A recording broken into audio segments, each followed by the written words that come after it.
Bismillahirrahmanirrahim. Di sini saya akan menjelaskan tentang pembuktian.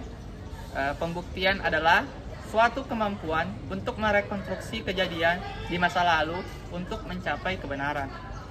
Adapun jenis-jenis alat bukti menurut PT UN pasal 100 UU nomor 5 tahun 1986. Yang pertama surat atau tulisan, yang kedua keterangan ahli, yang ketiga keterangan saksi, dan yang keempat pengakuan dari para pihak, dan yang terakhir yaitu pengetahuan hakim. Sedangkan pembuktian menurut hukum acara perdata, yang pertama surat, yang kedua saksi, yang ketiga pengakuan, dan yang keempat persangkaan, dan yang terakhir sumpah. Sedangkan menurut hukum acara pidana pasal 183 KUHP 294 ayat 1, yang pertama keterangan saksi, yang kedua keterangan ahli, yang ketiga surat atau tulisan, dan yang keempat petunjuk, kelima keterangan terdakwa, dan monotoil. Biasanya minimal 2 alat bukti, surat dan saksi. Sekarang saya akan menjelaskan tentang surat atau tulisan. Menurut Sudikno Martokusumo, surat adalah segala sesuatu berupa tanda-tanda bacaan yang dimaksudkan untuk mencurahkan isi hati dan menyampaikan buah pikiran seseorang dan dijadikan sebagai alat bukti.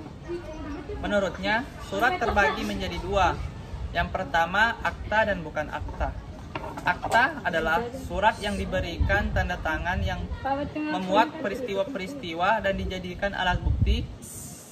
Sedangkan bukan akta seperti WhatsApp. Dalam pasal 101 UU nomor 5 tahun 1986, surat terbagi menjadi 3. Yang pertama yaitu akta autentik. Akta autentik terbagi menjadi 2. Pertama, akta yang dibuat oleh pejabat, dan akta yang dibuat di hadapan pejabat. Akta autentik adalah surat yang dibuat di hadapan pejabat yang berwenang membuat akta untuk dapat dijadikan alat bukti dan berisi peristiwa-peristiwa di dalamnya. Perbedaan akta yang dibuat oleh pejabat dengan akta yang dibuat di hadapan pejabat. Yang pertama, inisiatif dari pejabat yang mempunyai kewenangan oleh para pihak.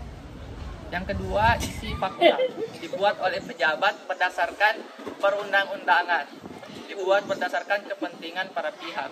Dan yang ketiga, ditandatangani oleh pejabat, oleh pihak, dan saksi.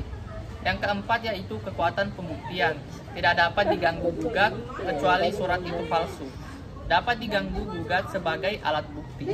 Yang kedua yaitu akta di bawah tangan, dan yang ketiga surat-surat lain yang bukan akta. Selanjutnya saya akan menjelaskan keterangan ahli. Keterangan dari orang yang mempunyai pengalaman, pengetahuan, dan keahlian di bidangnya. Selanjutnya saya akan menjelaskan keterangan saksi.